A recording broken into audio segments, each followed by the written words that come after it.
How can people tell if they've taken on too many commitments and need to cut back before they hit that big scary word that is thrown about a lot? And I think people misinterpret sometimes burnout. Oh yeah, I'm very familiar with that one. Oh, And I yeah. think yeah, and I think that some of the signs are definitely trouble sleeping. Even when you try to make time for sleeping and you find yourself waking up many times during the day or having trouble falling asleep. And either way, when you wake up, your mind is swirling or your heart is racing, or even if it's none of that, it's in the back of your mind. Also, if you realize that your eating has changed, some people will eat too much, some people will just forget about eating, but that's a sign. Sometimes I try to deny that the 1 pound bag of chocolate chips in my desk drawer is a self-care thing, but sometimes I have to face reality.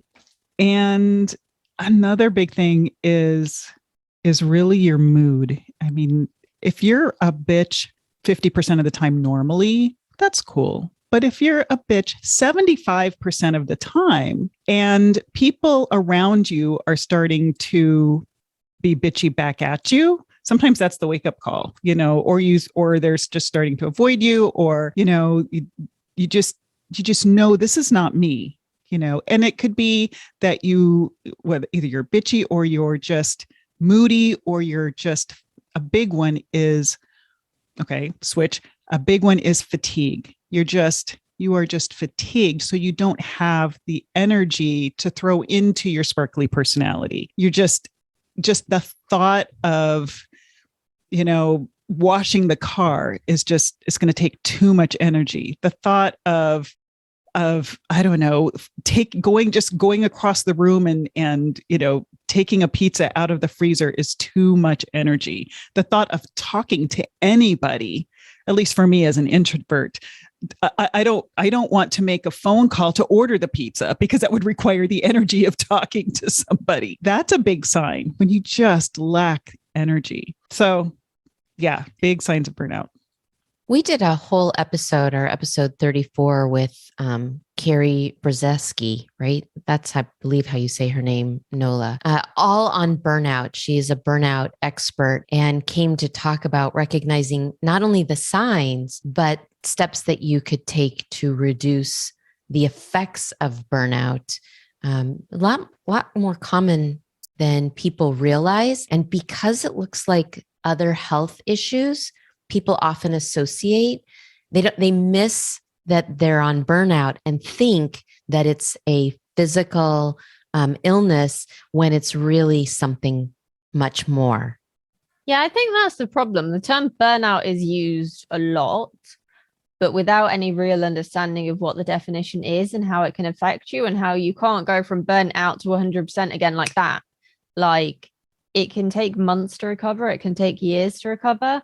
It took me months to recover from the stuff that happened to me over the summer. And I'm still wondering if I am fully over it some days.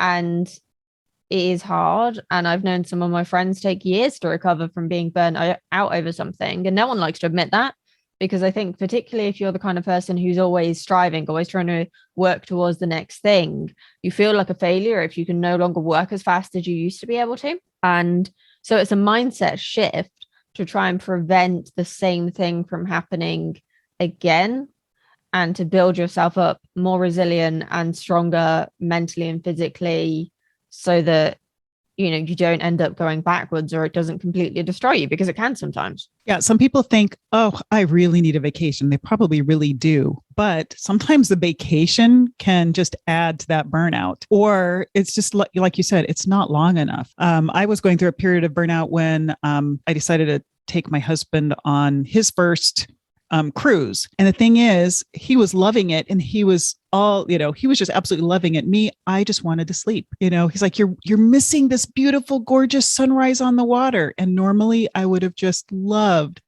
to do that, to sit and watch the sunrise. But I was so burned out. I'm just, let me sleep. Please let me sleep. Just let me sleep. Come on, let's go get breakfast. You go ahead. I'm just going to sleep. Poor guy. I need to make it up to him. I'm sure he understands, though. Like everyone's had those moments, I think, and there is a difference between having those moments where it's been a rough week, I just need to sleep, and those times when it becomes so prolonged that it is exhausting and you can't function anymore. And I think something is worth pointing out is that there's a difference between tiredness and fatigue as well. And a lot of people do use those words interchangeably. I use those words interchangeably, which is really bad for someone with chronic fatigue syndrome. But you do, because, and it takes a while to learn the difference. But I can tell the difference between when I'm sleep deprived and when I just need to rest but not sleep, as the doctor put it to me 2 years ago, which is still one of the most annoying phrases I've ever heard, but also a very true phrase as well, you know? That's profound, actually. It's so hard though, because when you're that kind of person, your brain is constantly going like this and it's just spinning and spinning faster and faster and spiraling out of control. Rest but not sleep is the single hardest thing you could possibly do, because certainly in the UK, when you hear the word rest, people think that means you need to sleep. That's what the association is. And rest is so much more than sleep. I read something once where rest isn't sleep, it is doing something that breaks the routine to help you just kind of chill. Like for me, actually, when I'm writing, like first draft kind of writing, I am resting in a way, because that's the fun, easy part, you know. Or when I'm doing my Spanish, that's a rest. It's a change of pace from the rest of the day when I'm writing about mental health and HR, topics that can get very deep and very serious and sometimes be a little bit emotionally challenging, you know. And it's not that I don't enjoy them, but it's nice sometimes to break it up and read a short story in Spanish about this family who've just moved to a new town. That's as far as I've got in the activity so far. But, you know, that change of pace can really help your brain to recharge and see things differently, and sometimes even help you problem solve.